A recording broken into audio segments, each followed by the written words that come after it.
আসসালামু আলাইকুম, কেমন আছেন সবাই? নিশ্চয়ই ভালো আছেন। আলহামদুলিল্লাহ আমিও ভালো আছি আপনাদের দোয়া এবং ভালোবাসায়। তো চলে আসলাম আপনাদের মিষ্টি আপু বৃষ্টি আরেকটি নতুন ভিডিও নিয়ে। তো আজকের ভিডিও হচ্ছে আমার অনেক রকমের মাছ কিনে নিয়ে এসেছি, বাজার করলাম। তো সেই বাজারগুলো একটু আপনাদের সাথে শেয়ার করব। তো যেই কাজ, যেই কথা সেই কাজ। আমি না কোনো ভিডিও বানাতে গেলে ভয়েস দিতে পারি না, এটা আমার একটা সবথেকে বড় সমস্যা। আমি জানি না এরকম সমস্যা আপনাদের হয় কি না।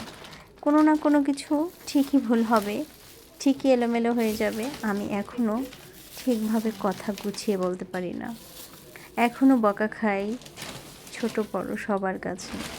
জানি না আমি কবে বড় হব আর কবে আমি সবাইকে বকা দেব। এখনও আমি কেন বকা খাবো বলেন? এটা তো ঠিক না। বয়স তো বাড়ছে, তাই না বলেন?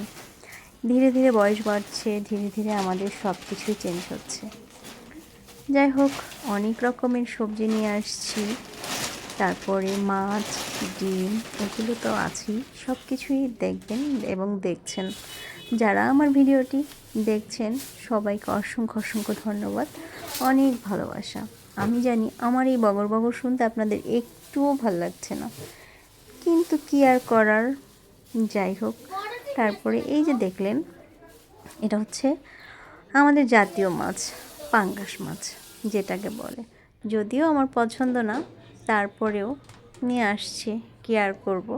এই যে অল্প অল্প করে একটু বক্সে করে রেখে দিচ্ছি, সবাই খাবে তো সেজন্য রাখলাম। আচ্ছা, বক্সের মধ্যে আমি পানি দিয়েছি, একটু লেবুর রস দিয়েছি, এতে মাছটা ভালো থাকবে। হ্যাঁ, অনেকে আছে লেবু কেটে ছোট ছোট টুকরো করে দেয়, আমিও মাঝে মাঝে এভাবে দেই, কিন্তু আজকে আমার কাছে লেবু একটু কম ছিল, যার জন্য আমি এইভাবে একটু একটু রস দিয়েছি। এখন জানি না কেমন হবে, আশা করি ভালোই থাকবে, কারণ আমি এভাবেও রাখি, আবার ওইভাবে লেবুর টুকরো টুকরো করে ওইভাবেও রাখি। তো এই যে দেখেন, আমার ফ্রিজের ভিতরে একটা একটা করে সব বক্সগুলো আমি ভিতরে ঢুকিয়ে নিচ্ছি।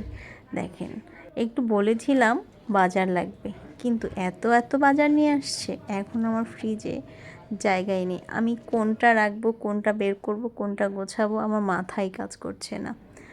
আসলে ছেলেরা বাজার করতে গেলে এলোমেলো করে ফেলে, কী থেকে কী কেনে তারা নিজেরাও জানে না। আর আমরা মেয়েরা হিসাব নিকাশ করে করে বাজার করি, এটা আমাদের একটা অভ্যাস বলতে পারেন, আবার আপনাদের যাই মনে হয় সেটাই বলতে পারেন। যাই হোক, আমি এত গোছায় বলতে পারি না। তো দুধ নিয়ে আসছি, আবার একটু আমার মেয়ে এখন এগুলো নিয়ে নাড়াচাড়া করবে, দুষ্টমি করবে, এই তো ওর সাথে চিল্লাপাল্লা করবো, এগুলো করতে করতেই আমার সময় কেটে যায়। মেয়ে মানুষের কাজ, এক কাজ 10 বার করি, তারপরেও মনে হয় হয় না।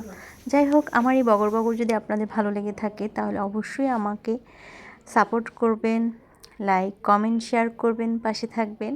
আমি জানি ভালো কমেন্ট যেরকম আসবে, খারাপ কমেন্টও আসবে, সেটা আমি জানি, কিন্তু যাই হোক, আপনাদের যদি ভালো লাগে তাতেই আমার ভালো লাগবে। তো সবাই ভালো থাকবেন, আমার জন্য দোয়া করবেন। আজকের ভিডিও আমার এই পর্যন্তই। আল্লাহ হাফেজ।